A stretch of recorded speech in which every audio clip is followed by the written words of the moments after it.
Shine परिवार के आप सभी कस्टमर, सभी एसोसिएट, आप सभी को Rashid Naseem, chairman shine group का प्यार भरा नमस्कार।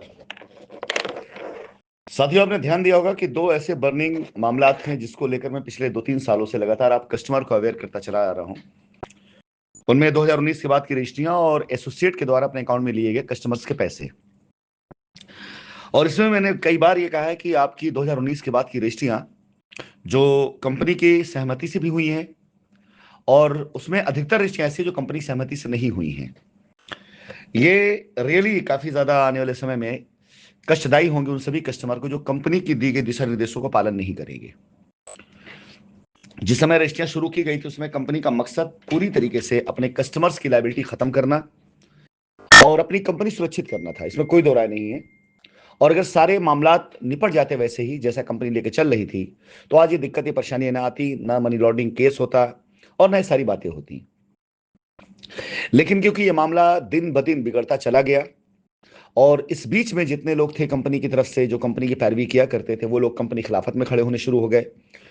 खिलाफत के पीछे वजह ये नहीं थी कंपनी गलत थी, बल्कि ये थी कंपनी को लूट सकते हो जितना लूट लो। और उस लूट कांड में जितने लोग थे उन सब ने खूब पैसे बनाए और कंपनी की जमीनों का बहुत कायदे से दुरुपयोग करते हुए गलत रजिस्ट्रियां कराई। अब इस समय मामला यह है कि कंपनी अपनी वापसी के लिए पूरी तरह से तैयार है। यह सवाल नहीं पैदा होता कि शाइन का नाम हिंदुस्तान में खत्म हो जाए, बिल्कुल सवाल नहीं पैदा होता। हमारी लड़ाई आपका पैसा वापस देने की है और खुद देने की है।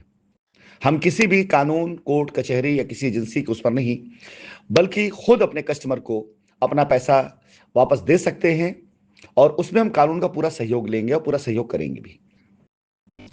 लेकिन इसके साथ ही साथ कंपनी अपने ऊपर किए गए हर वो गलत काम, हर उस गलत चीज को भी कंपनी उजागर करेगी जो कंपनी के न रहने पर लोगों ने अपनी दुकान चलाने के लिए किया। अब जैसा कि आप सबको पता है 2019 और 20 में कुछ लोगों ने एफआईआर सिर्फ इसलिए करवाना शुरू कर दिया था कि एफआईआर करा दो तो मेरी लायबिलिटी रजिस्ट्री के नाम पर फ्री में हो जाएगी, खत्म हो जाएगी। और ऐसे सैकड़ों मामला हमारे पास लाए गए जिसमें कस्टमर का पैसा किसी और अकाउंट में गया हुआ है और पीआईपी की, एसएलपी की, इसकी उसकी चेकें लगा करके रजिस्ट्री कराने के लिए उन्हें तैयार किया गया, उनसे डेवलपमेंट चार्ज लिया गया और कंपनी के ऊपर एफआईआर के नाम पर कभी और कभी एफआईआर के धमकी के नाम पर कंपनी को ब्लैकमेल किया गया। कस्टमर जा रहा है एफआईआर कराने के लिए और इसकी रजिस्ट्री करा देनी है। रजिस्ट्री करा दी गई, कस्टमर की रजिस्ट्री कराने कोई फायदा कंपनी को नहीं मिला। और ऐसे ये क्रम चलते चलते बहुत हद तक इसमें कई ऐसी टेक्निकल और चीजें थी जो मैं आपको शेयर करना चाहूंगा। अब जब कंपनी से अपोज करने आ रही, कंपनी को अगर अपोज ना करना होता तो ठीक है, कंपनी अपने ऊपर सारी चीज लेती है और आज भी कंपनी लेगी अपने ऊपर सारी चीजें उन कस्टमर के लिए जो हमारे साथ खड़े हैं। लेकिन आप जरा सोचिए, कुछ पॉइंट्स हैं जिस पर आप बात करिए, वो लोग जो आपको समझाते हैं, बहकाते हैं।